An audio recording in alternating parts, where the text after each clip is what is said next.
Hello and welcome to the Intel 471 bite-sized webinar on the state of ransomware in the second quarter of 2023 and how third-party risk is at play. I am Beth Allen and I'll be talking you through Intel 471 statistics and events that have been recorded and reported by Intel 471 in the second quarter of 2023. Looking at the ransomware breach alerts and our observations, we will also be looking at new tactics, techniques and procedures that we've observed by Lockbit and Clop. Then we'll be looking into an access broker called Montana and why you need to be aware of them, and what you should be doing about all of this. So, we reported 1,076 ransomware breach events in the second quarter of 2023. Lockbit 3.0 ransomware affiliate program continued to be the most impactful with 239 breaches, which accounted for 22% of the total amount. The top three sectors were the professional services and consulting, manufacturing, and consumer industrial products. So, we observed the most amount of victims in June 2023. This is likely due to the ransomware group targeting a vulnerability, in turn increasing their victims, which we'll be going into later in this announcement.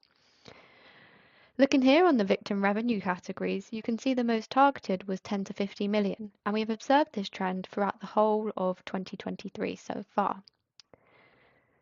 You can also see not available was the second most revenue targeted, but this would be accounting for businesses such as schools where their revenue ranges are not really available.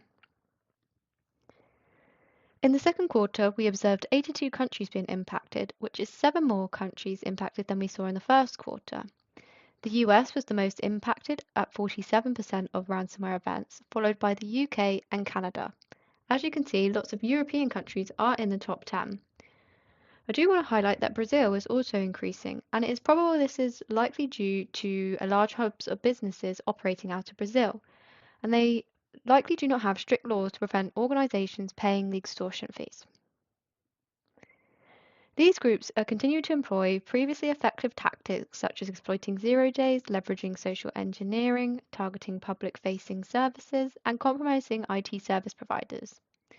The Lockbit variant continued to dominate the landscape with the amount of victims, but we did observe a slight drop in Q2, so it will be interesting to see if this trend continues into the third quarter.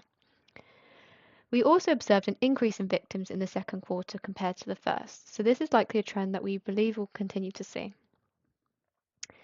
So let's have a look at what we observed this quarter with regarding to new updated TTPs. Lockbit is the most prominent ransomware group in the underground, and it had a really busy quarter. In April 2023, open source reports revealed the group allegedly created encryptors to target Apple macOS operating system. This appears to be the first time a big game ransomware group has created a macOS-based payload. However, open source reporting highlights that the variant has been available since November 2022 and has managed to evade detection.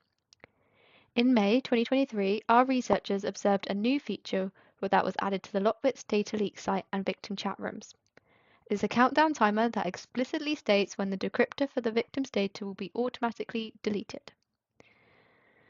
The implementation of this new feature likely was an attempt to further pressure victims into paying demanded ransoms and further exemplifies Lockbit's effort to constantly improve and differentiate their offerings from other ransomware programs. Overall, this is the 10th 0 day impacting Apple so far in 2023, and we've also seen the first deployment of Apple's rapid security responses, which are small updates that can be deployed between software updates to quickly provide patches for exploits observed in the wild. Intel 471 is aware and actively monitoring this uptick in reported Apple vulnerabilities in 2023, and we currently assess that it is likely threat actors might seek to add macOS-specific exploits to attack surfaces to further diversify potential victims. On this chart here, it shows that 100% discussion rate on Apple CVEs in Q2 in the underground, and this could be seen as discussions on forums or Telegram channels. In Q2, Clop targeted many organizations. So who are they? They're a financially motivated group who are predominantly Russian-speaking and attract under a variety of names, and one example is TA505. The ransomware group has been focusing on exploiting file transfer applications in mass down data extortion campaigns, targeting Acelion, Go Anywhere, and Papercut. This is a common trend for this group, and these internet exposed file transfer applications are an ideal target as they can exploit and steal the files. Targeting consultancies can benefit the group as they are sharing files between their customers, so Clop can compromise these file transfer applications and gain access to data that is stored on their behalf. So it means for them, targeting one application gets the data of multiple companies. For example, the most recent Clop campaign, Move It, it created mass headline generations, which started around 27th of May. Clop downloaded high-profile entity data such as law enforcement, Fortune 500 companies, and consultancies. This is a large event as lots of data of other companies, which could be seen as third-party impact, which caused a lot of attention and worry about what was being exposed. As part of the extortion of the campaign, the groups are threatened to publish data if they aren't paying the extortion fee. Clop is beginning to publish these files to their leak site, meaning anyone can download them. This could include customer information, correspondence, personal identifier information. They are uploading so much data to a Tor data leak site, it takes such a long time to download and go through it all, that they even built a separate infrastructure to host their victim data. Interestingly, the bar chart here is showing the days of announcing a victim till the amount of days that Clop is mentioning the victim on their data leak site. Here you can see negotiations on average are taking 9 to 14 days, so it is likely that these victims are engaging in discussions, which is interesting as on their website they state that after 7 days they will leak the data. So we've observed government entities have admitted to being breached and affected by Move It. However, Clop made a statement on their data leak site that they have deleted government data as they are a financially motivated group and they do not want to be associated with politics. Although this is a statement we cannot trust, and will they guarantee to delete it? We have seen mistakes and statements from other ransomware groups who will openly admit to not wanting to target certain industries, yet they still do. Some of the more recent victims have been large consultancy companies such as PwC and EY who have been listed as victims, and these consultancy firms have such a large customer base, it can cause concern for organizations who work with them to understand their third-party footprint and what has been exposed of them. Be aware of what types of files are stored in file transfer applications, as they can be used to sending files externally.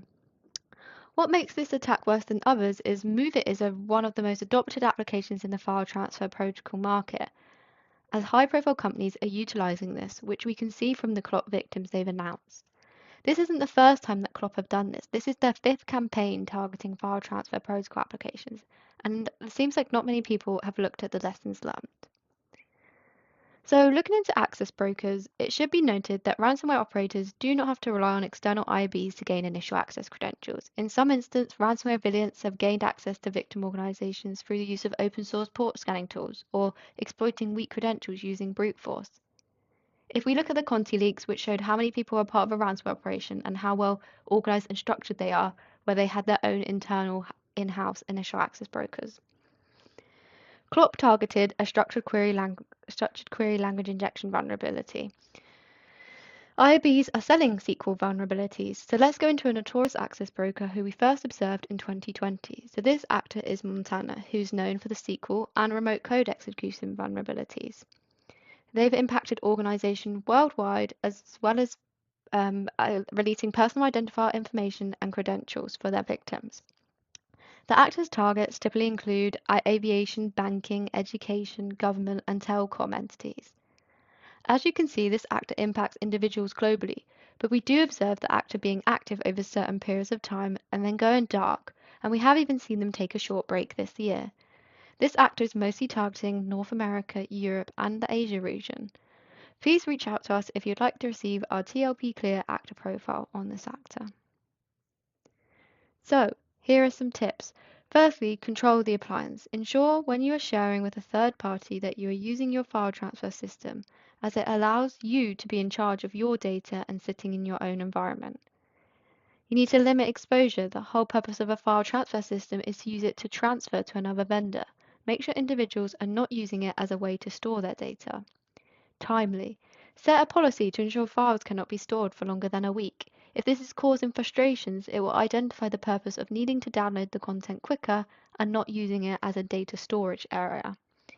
I'm sure you've heard of confidentiality, integrity, and availability. Think of this when uploading to a file transfer system. In this instance, confidentiality is the most important, as remember, the original file exists somewhere else and you can always make it available again. Think, when you see a breach, you should not be concerned because it doesn't impact you. You need to review your vendors, suppliers, and partners. And this is why mapping out your third-party landscape is so important and identifying a way of protecting your organization.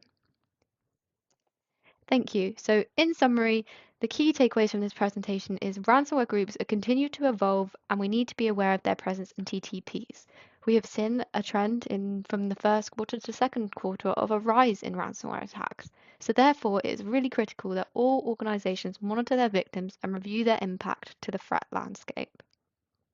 Thank you for your time today and I hope you enjoyed this bite-sized update.